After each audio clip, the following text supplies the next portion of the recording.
Gold Hill, we're looking at the Old Testament book by book. If you want more information, go to www.goldhill.org/GGP. The next book we are exploring is Job, which, although is the 18th book in the Bible, is thought to have taken place around the time of Genesis. Job is very much a book of crying out to God as a response to suffering.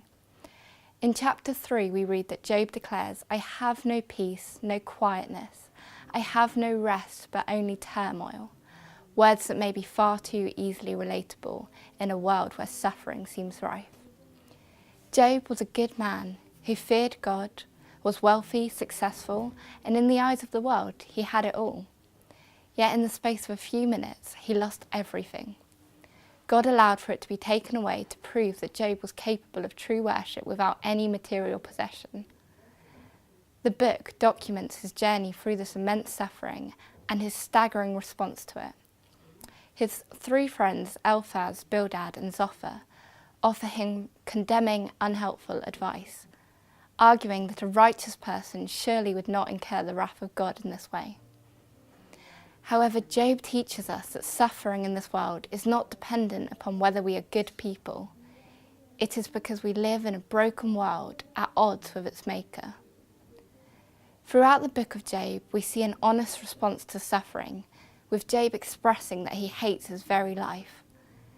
As Christians, we need to let people be honest with their raw emotions rather than assuming false identities, for we know that God sees into the hearts of people. It is in the midst of all this that Job is faced with a faith dilemma.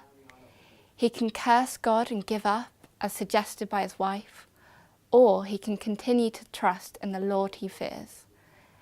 This is an amazingly hard choice, and yet Job turned to God and worshipped him, declaring, "The Lord gave and the Lord has taken away.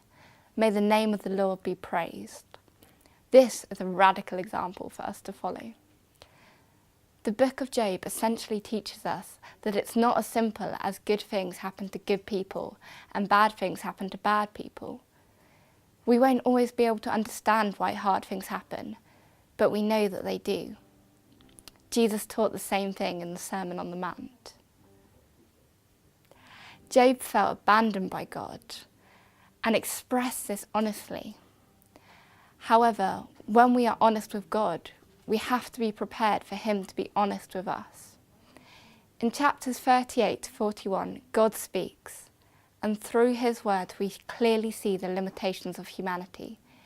He asks, "Where were you when I laid the earth's foundation?